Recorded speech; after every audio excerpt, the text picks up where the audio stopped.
In today's video, I'm going to give you my first impressions of entering the country as a Black woman. Welcome to the China travel series. I do want to mention that I went to China for work, okay? While I was there, this was not as a tourist, so do keep that in mind. First, let's start out with the flight. When you are working for the company, the school, whatever it is, they are going to provide, or they should, be providing the means for you to get there. At the time, I was able to fly American Airlines. It was the Boeing Dreamliner. Oh, such a beautiful plane.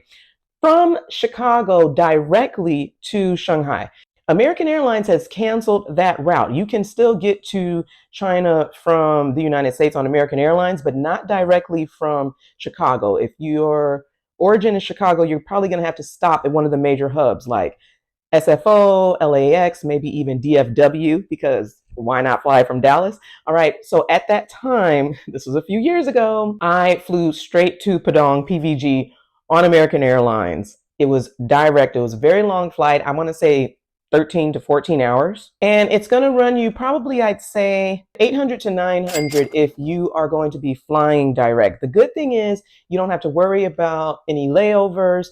You are on the plane for the long haul. Some people like to stop and stretch their legs. For this, I was getting my mind like, oh, I'm about to go to the east. I don't know what to expect.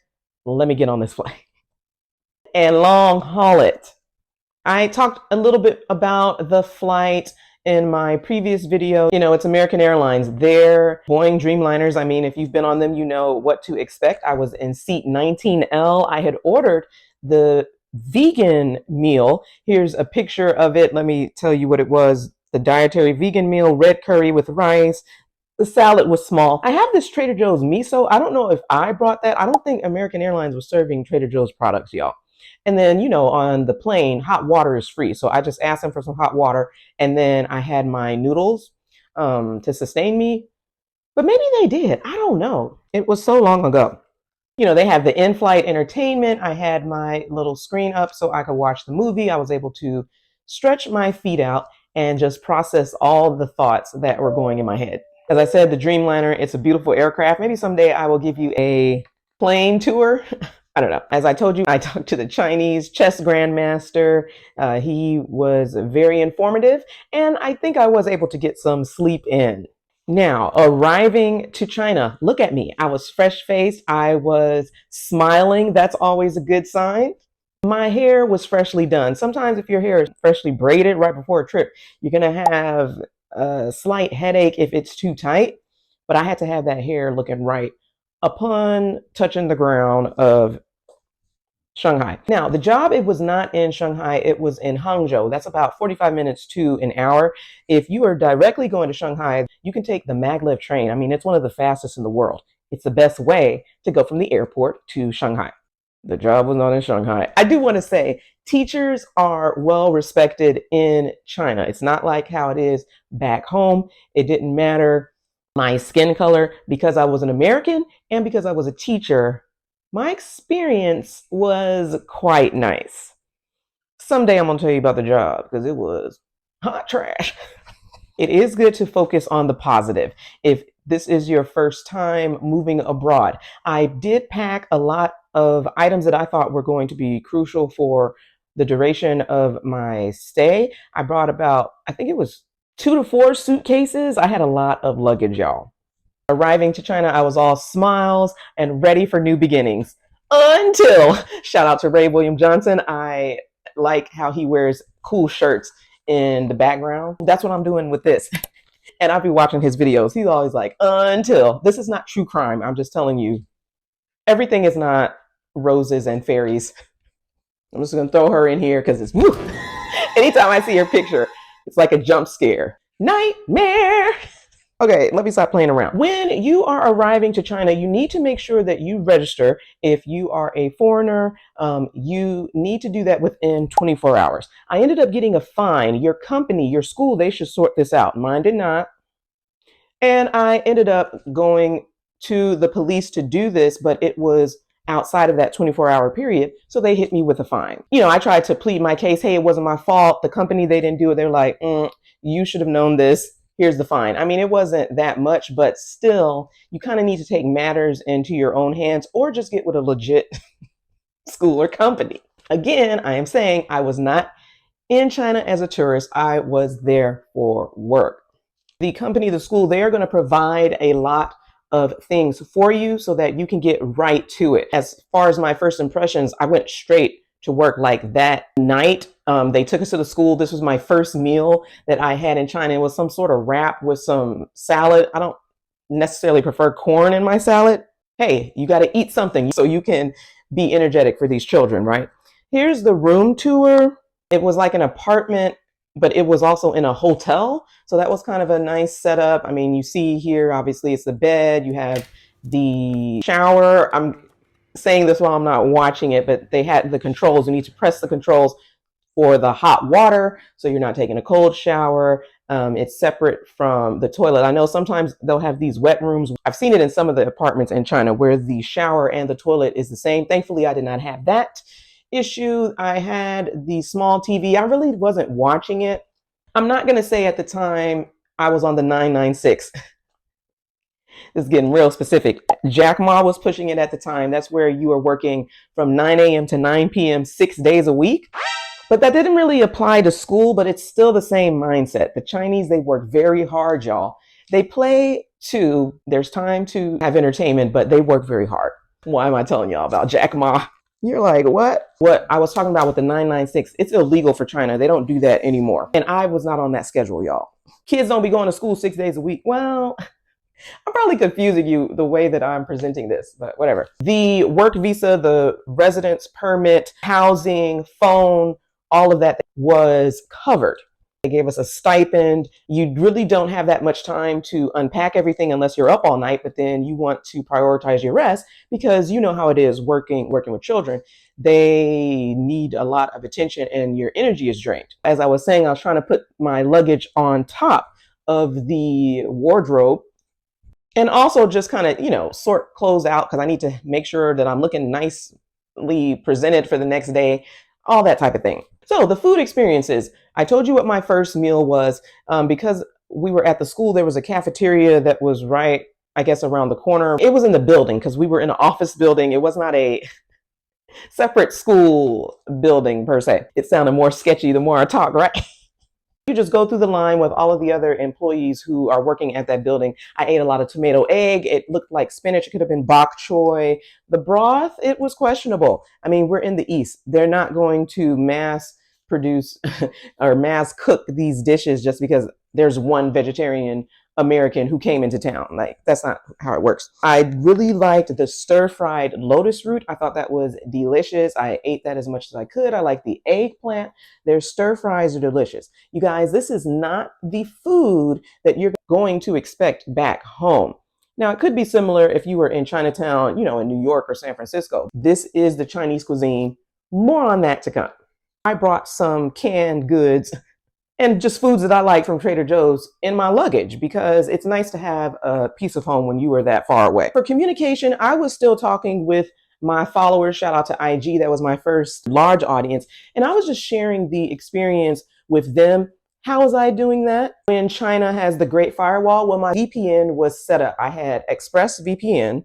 I had already searched for some groups, which helped too. I know I'm going to call it the Black People group. I don't remember what the name of it is, but you got to find your tribe. Okay. I found the Vegans in Shanghai group. Even though I was in Hangzhou, I was so close that I was able to go to a lot of the events that they had there. There's going to be certain times where you have breakdowns and you need something more than just your work environment. Those are my friends. You need to find your people. I even found a church. A lot of people, they talk about China as just this strict, rigid place. Honey, I was doing everything that I needed to do. And once, the first impressions, I got through some of the culture shock and I explored through traveling, it was a wrap. China, it's one of the best countries for travel. I'm going to continue saying this to y'all. And if things are going to get rough, I knew that I could always go to Starbucks. There was a Starbucks, not on every corner, but at that time, Shanghai had the largest Starbucks reserve roastery. Starbucks roastery? What do you call it? I know Tokyo has the number one now. Getting around was fine. I mean, China, they are so advanced when it comes to the transport. I was talking about the maglev train. If you want to go back and forth from Shanghai, we use Didi to get back and forth. Of course, you can walk. I really love the metro. Let me show some of that to you here. It was clean, it's fast, it's efficient. Even back then, like China's ahead of the game. And when you look at the people, you know, my experience as a Black woman, Hangzhou, it's not in somebody's small town or village. They are not paying attention to you. Look, I'm recording them. I want to talk about them recording me in a minute, but I'm recording them. They're just on their phones. Like, people are just living their normal day-to-day lives. This is not some dystopian world. It can feel like it sometimes. So yeah, for the vibes, the people, there was a lot of curiosity. There was a lot of people who were welcoming. You know, they took me to where I needed to go to get my bedding for the room, just other things that I was having questions about. Like I told y'all, I was immediately thrown into the situation where you just have to work and put the entertainment to the side. The good thing was I came in on a Thursday. I taught that next Friday. The following week was a holiday. The holidays. There are so many holidays. I really like their schedule. So at that time, I don't know if it was getting close or approaching National Day. You have a couple of days off, and then you have Golden Week where people, they go to their hometowns. And don't forget about the Chinese New Year. That happens earlier in the semester, you know, like February, March, depending on the lunar schedule. And boy, is it a time, because you are going to get, I promise you, based on your company, your school, 3 to 4 weeks off. That is prime time for travel. However, since it was my first time arriving, all of my documents, I guess they hadn't been processed and gone through yet, so I could not travel. But still, that is a good time for you to explore China. It is going to be very crowded, but I mean, why not just push yourself? At this time, I had already been to the Middle East. I had already done some extensive trips abroad. And you guys know I'm an adventurer. So, honey, I was there to travel. This is all going to make sense in the future. I feel like all of my past crazy experiences prepared me for this YouTube journey. Other festivals that they have, there's the Mid-Autumn Festival, they have the Qingming Festival, there's a Dragon Boat Festival. They will honor some of ours. New Year's Day, okay, you have Christmas, you have Thanksgiving, you have all of these holidays. The schedule is great if you can just get to those. The locals, they were curious, they were helpful. When it comes to the photos, the pictures, the recording, it does get to a point, but let's do it on the flip side. I was recording them the whole time, and now I'm sharing it with you. It is part of the culture there. I am going to talk about this more, maybe just a why do they take so many pictures in China just of foreigners? And I just want to give you some more perspective on why that is. Now, let's get to the culture shock, the spitting in public. That's just something, it continued to gross me out the entire time that I was there. I made that sound effect in the previous video.